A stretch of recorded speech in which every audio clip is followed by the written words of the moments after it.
ఒక గిన్నె పెట్టుకొని దానిలో నీళ్ళు వేసుకోవాలి.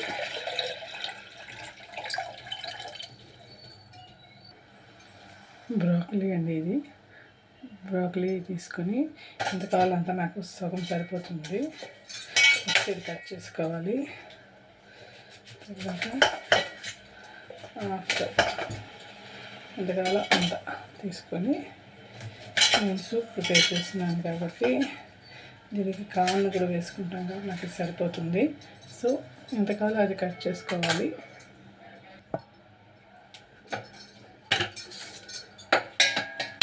నీళ్ళు పెట్టండి, స్టవ్ వెలిగించుకోవాలండి. దానిలో ఈ బ్రోకలీని కట్ చేసుకున్న పీసెస్ వేసుకోవాలి. కావాలంటే స్టీమ్ చేసుకోవచ్చు, నా దగ్గర స్టీమర్ లేదు, సో కట్ చేసుకున్న బ్రోకలీ వేస్తున్నాను. దీంతో పాటుగా కార్న్ కూడా, మొక్కజొన్న గింజలు ఉంటుంది కదా, అవి స్వీట్ కార్న్ ఉంటే అవి కూడా వేసుకొని ఉడికించుకోవాలి.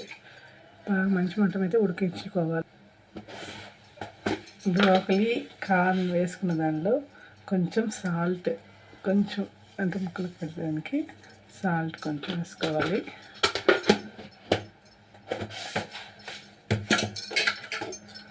అలాగే కొంచెం పసుపు వేసి బాగా ఉడకబెట్టుకోవాలి.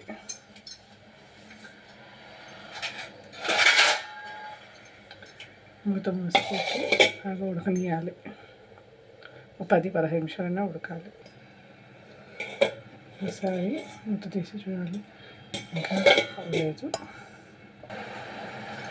ఇది బాగా ఉడుకుతున్నప్పుడు ఒక ఎండు మిరపకాయ తీసుకొని దీనిలోనే వేసేయాలి.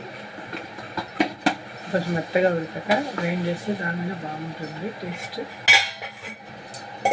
మూత పెట్టేయాలి. ఒకసారి మూత చూస్తే బాగా బాగా నెట్ కావాలి. అప్పుడు బాగా ఉడికిపోయి ఉంటుంది.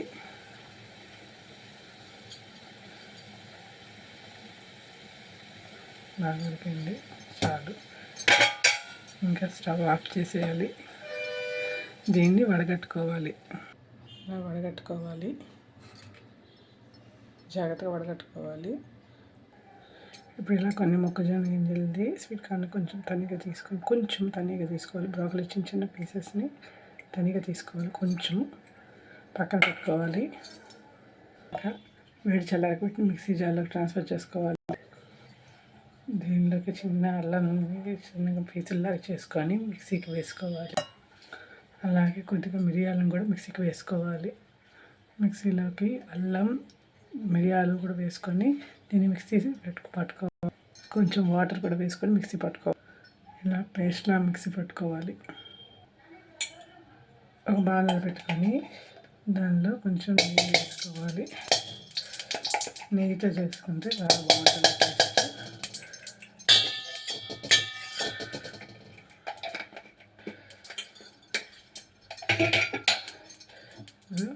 ఏం చేసుకున్నా దీన్ని వేసుకోవాలి.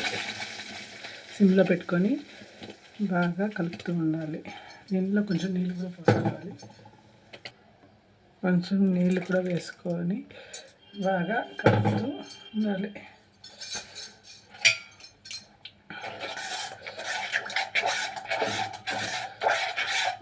సూప్ ఎంత చిక్కగా అయితే కావాలనుకుంటున్నామో అంత చిక్కగా అయ్యేంతగా దీన్ని కలబెడుతూ ఉండాలి.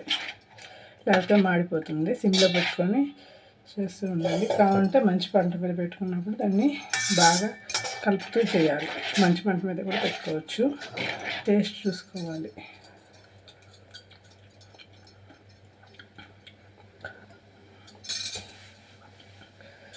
నాకు కొంచెం సాల్ట్ తక్కువ అనిపిస్తుంది, సో నేను కొంచెం సాల్ట్ వేసుకుంటాను.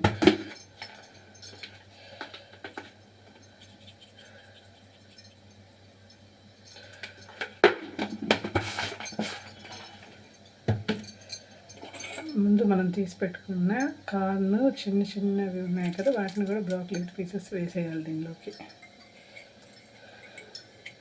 బాగుంటుంది, పంటికి తగులుతా చాలా టేస్టీగా అనిపిస్తుంది. కలబెడుతూ ఉండాలి.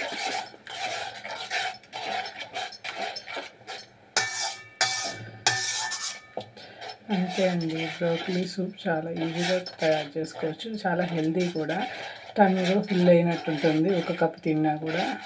చూడండి, నేను సగం బ్రోకలీగా తీసుకున్నాను కానీ ఎంత ఫుల్ అయిపోయిందో. ఇది ఇద్దరికి వస్తుంది సూపు, కడుపు నిండా తాగొచ్చు, చాలా బాగుంటుంది. పిల్లలు కూడా ఇష్టపడతారు. కావాలంటే దీనిలో కొంచెం క్రీమ్ కూడా వేసుకోవచ్చు ఫైనల్ టచ్లో, నేను వేయట్లేదు. చాలా బాగుంటుందండి రుచిగా.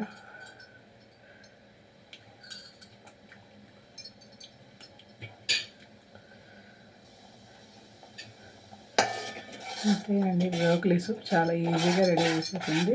నాకు ఈ చిక్కదనం చాలు, సో నేను ఆపేస్తున్నాను.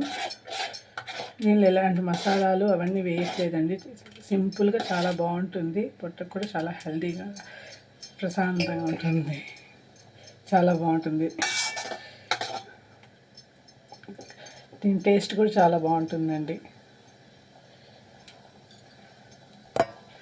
అంతే, ఇంకా స్టవ్ ఆఫ్ చేసుకునేస్తున్నాను. దీన్ని సర్వింగ్ బౌల్లోకి తీసుకుంటే అంతే, బ్రోకలీ సూప్ వేడివేడిగా చాలా బాగుంటుంది. కావాలంటే దీనిలో కొంచెం నిమ్మకాయ కూడా పిండుకోవచ్చు. అంతేనండి, చాలా హెల్తీ అయిన బ్రోకలీ సూప్ రెడీ. దీనిలో కావాలంటే కొంచెం నిమ్మకాయని స్క్వీజ్ చేసుకుంటే చాలా టేస్టీగా అనిపిస్తుంది.